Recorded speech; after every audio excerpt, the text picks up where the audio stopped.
Hey everyone, thanks again for joining us on another episode of It Starts With Plastic Free. If you haven't subscribed yet, please remember to do so. Corey, how you going?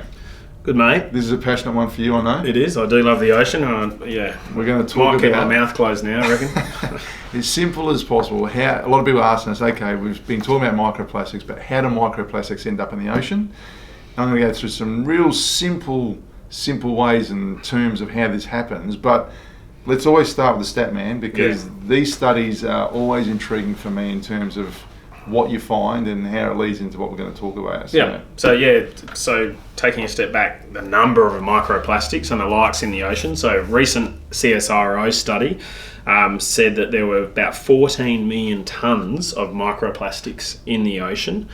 That's 35 times what they previously thought. So these numbers just keep exploding. And interestingly, this is actually somewhere close to home for us. So it was a study done in South Australia by the CSIRO off the Great Australian Bight. They went out 380 kilometres in a depth of 1.6 to 3 k's depth. Wow.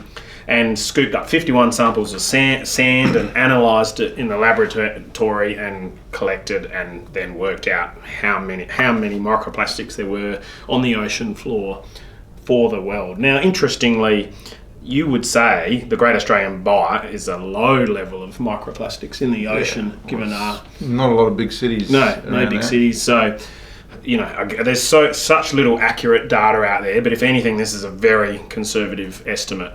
And just in terms of plastic going into the ocean, a reminder, they're guessing at the moment there's about 4 to 8 million tonnes each year adding to that of plastic going into the ocean. And just to visualise that, that's about 90 aircraft carriers in weight. And I remember taking the kids to an aircraft carrier in San Diego, and it was gigantic.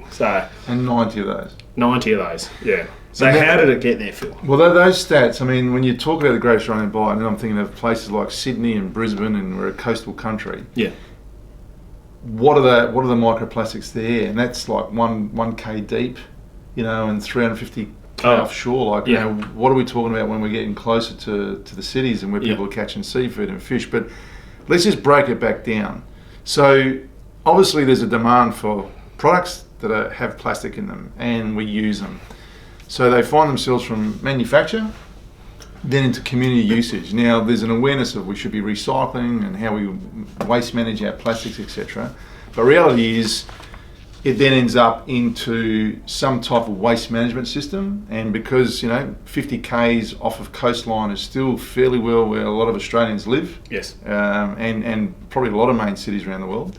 And then we end up with the mismanagement of the way plastic waste is looked after. So, the recycling there's litter, which is still one of the number one ways of this leaking into the ecosystem. Burning and incineration, and whether that's right or wrong, we're going to go into that in a different episode. And how we also manage just open streams of waste and recycling. So the microplastic side is growing. Those stats there are scary, and just tune into these diagrams that we're sort of putting up now, and you will see the channel of all the different stages of how we end up with microplastics on the ocean floor. I suppose for us now it's understanding that how do we stop it, or how do we reduce it? I don't know whether we can stop it. It's going to take decades, but some simple stuff like, obviously, our choices. If we reduce the demand of plastic, then there's a reduction in terms of the quantity that actually has to be recycled. Yep. And you sort of said, and in particular, single-use plastic. Like single-use plastics are the critical one. To ban. That's easy. That's the low-hanging fruit. Yep. And like we said, the old recycle, repair, and reuse. Like, how do we avoid all these things? There are certain products that we can't get away with. It might be hard plastics. But there's still, we're going to talk about this in other future episodes about the percentage of plastics that actually are recycled. So we can all make an impact on this. Get involved with communities. Clean Up Australia Day. Clean Up Australia Day. Your local seafarers, whatever that you think you might be able to impact in this space. But it's the awareness still to other people. Like, talk about this. You want to be passionate about it, but let others know, because our choices in how we buy things and use things every day are literally adding to that stuff that we're finding the Great Australian Bite, which is scary stuff. and frightening. If you'd like to get involved in the conversation, you've got other stats or data or details you can share with us, please do so. Give us to someone that might find value in it and passionate about reducing plastic. It does start with plastic free. If you've got any comments or you want to give Corey some other stats, please do so. We'll see you on the next episode of It Starts with Plastic Free.